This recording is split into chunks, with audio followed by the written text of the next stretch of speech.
Yeah, that's right, everybody. Look at this. We are here with two legends and a guy named Steve Cherundolo.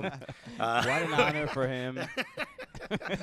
We're off to a great start. This is unbelievable. American legend, German Bundesliga legend. What else can I say? The pride of Southern California. Unless you're driving, put your hands together for the one, the only, Steve Cherundolo. Steve, how's it going, man? I'm doing very well, thank you. This has been a wild, just couple days, Yeah. but we haven't been here in Germany too long. We're in Germany, yeah. We're in if Germany, you don't by know the this, we're way, in Germany. Look at this. I have no idea if I'm sitting in this chair correctly. That's how German the place we are at You know, right I now just is. noticed Why do you that's a say very it like that? Why do you say German? Why does it German. have to be so hard? Yeah, because You can't say German. dude, don't let the people peek behind the curtain. There's some magic to what we do, Steve. I actually just noticed that very weird chair. This is a very strange chair for But like, us. yo, actually, I like it because you could sit the other way and like relax and watch TV, or this way you could eat a little breakfast. I might get me one of these chairs. It might be called like a Cherundolo or some weird. I speak fluent German, Steve. This is amazing. 2 days and you're a native. You're a You native. know, So we've been native Coogan. We've been here in Frankfurt for 2 days, and but we got to see you do a Q&A yesterday at the DFL, the Deutsch Fußball League. Is that? I guess that's I'm saying it right. You okay. hurt your tongue. All right, just there's gonna be a lot of that. So Yeah, just keep it in mind. disability, okay? But we got to see you do a Q&A, and then we played pickup. We had dinner.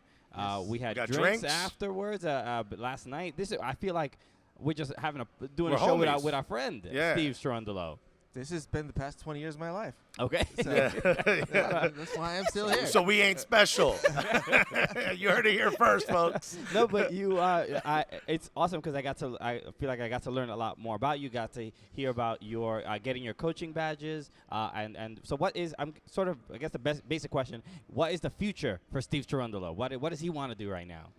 I want to finish this badge. I need to pass these tests. Okay. And so in 2 weeks, I have my first exam. So that's Isn't it weird that you're having the exact same conversation a Boy Scout is having? I really want to pass these badges. Yes, believe in yourself, kid. Swimming is next. Yeah. Right. Okay.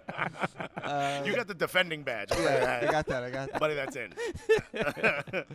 Yeah, I need to pass these tests, get my license, and then I'm off and running as a coach, wherever it may be.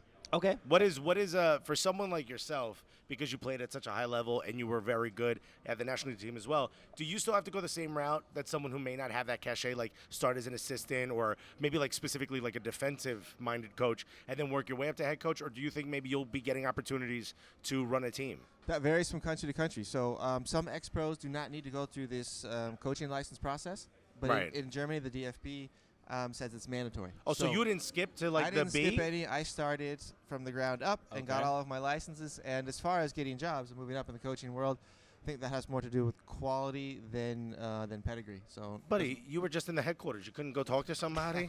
Just get me to the top. That's Stevie the D- Cherundolo. that's the DFL, not the DFB. That's Oh, that's a I different forgot. entity altogether. Of course. How could I have forgotten?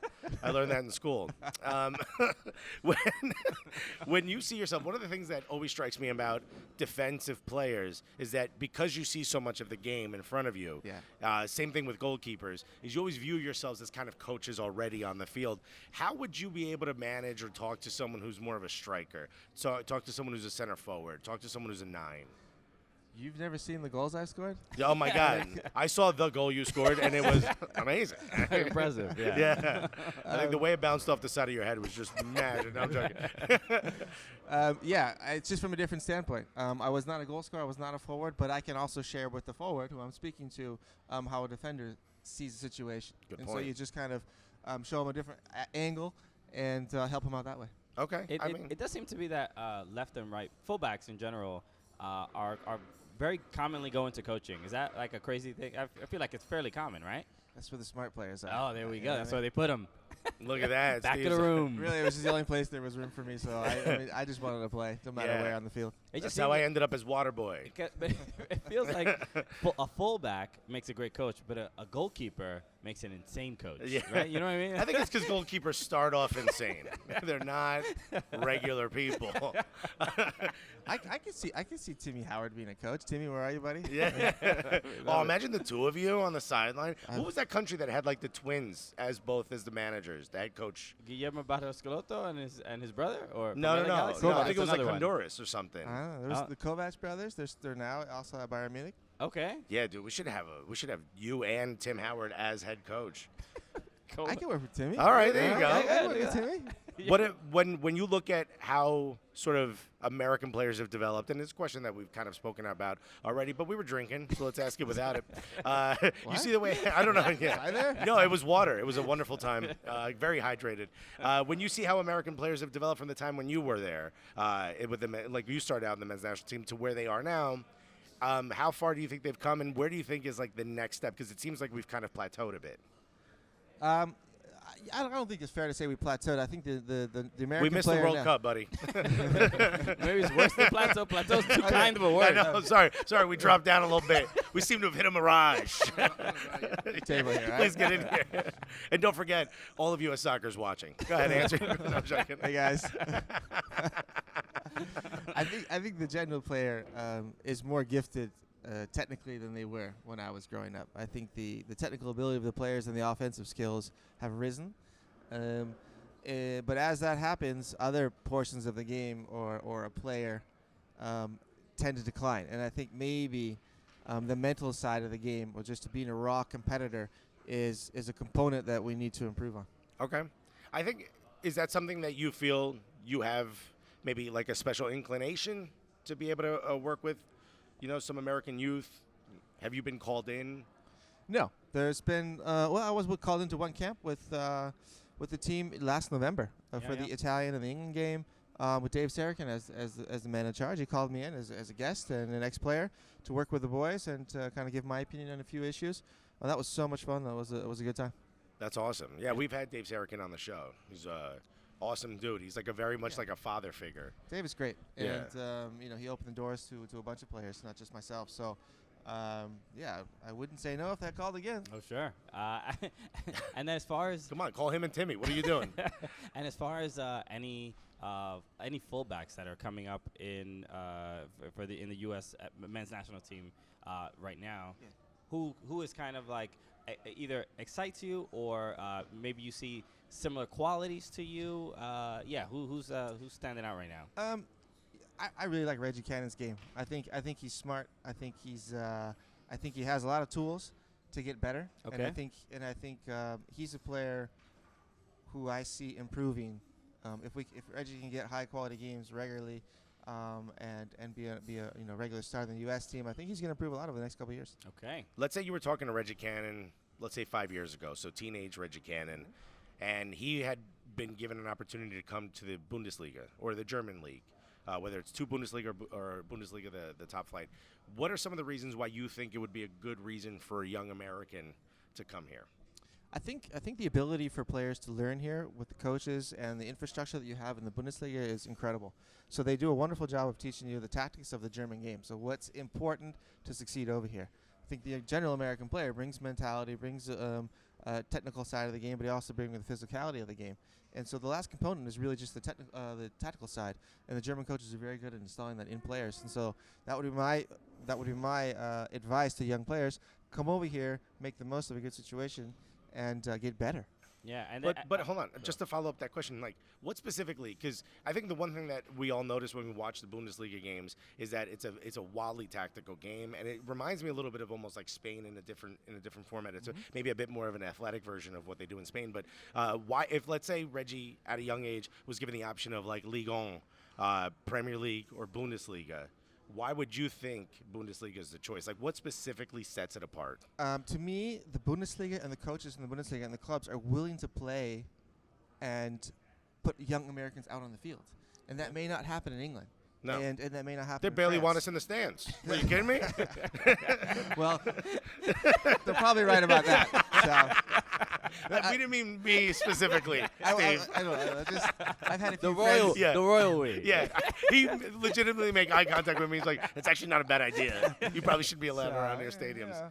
I'm sitting backwards in the chairs in the stadium. I don't see the game.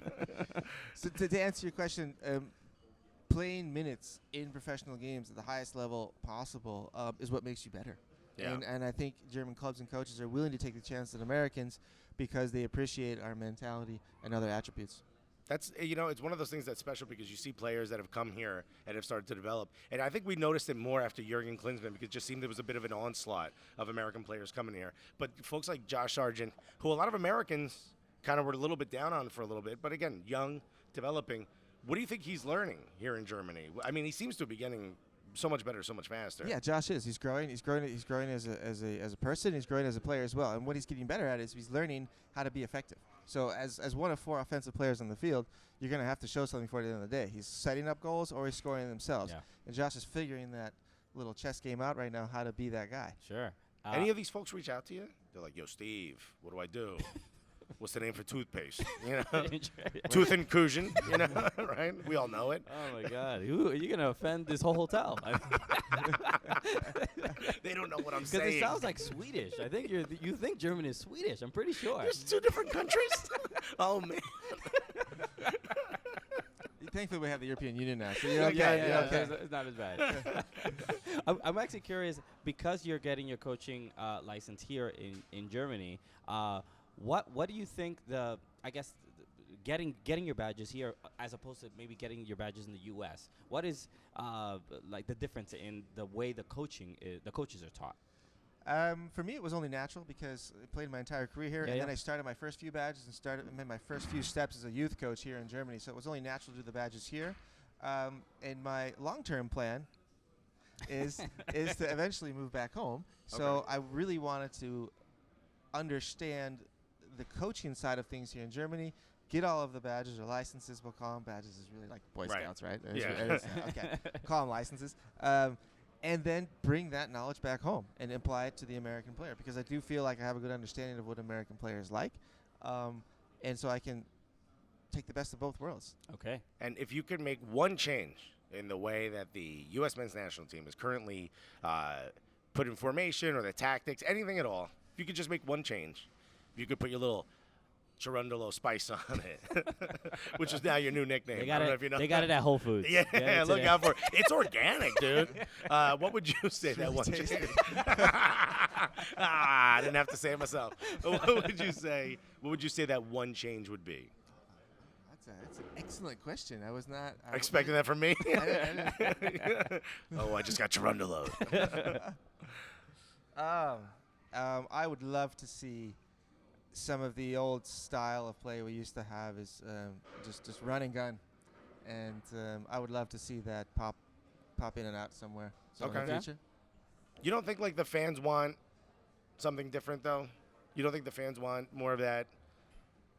I think the fans want everything. I think you need to show all sides of the game. Yeah. I think you need to be. There are some games, for example, against Cuba, the game is going to look different, and the fans want to see something in that game. Sure. And then 2 days later, or a couple days later against Canada, they want to see something else. Yeah. And the game is different, so I think you really need to kind of show all sides. I mean, they definitely want to see a W instead of an L against Canada. I mean, I think that's probably the biggest. Also, I'm Cuban, so it hurts that you reminded me Sorry. of that game. Yeah. No, it's cool. We let up 7 goals in the first 17 seconds. It was great.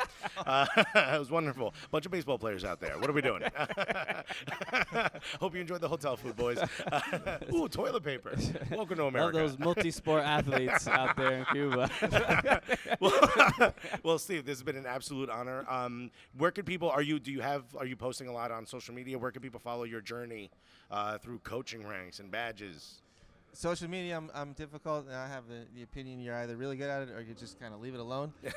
Leave it alone. Yeah. Anyway. So, if you want to come see me coach, come to Germany. I'll open all doors. I'll show you our magic. I'll show you what we do, how we think, how we train the boys. So come over and visit. All right. Well, hope you don't have warrants to get out here. This has been an absolute honor to speak with you, Steve. Thank you so much, man. Thank you, guys. What's up? It's the world champion, Judah Friedlander, and you're watching the Cooligans. Why? Because you're cool. This is what winners look like right here, man. I mean, you're looking at us. Right now with my legs, I just juggled the ball 80,000 times. You missed it.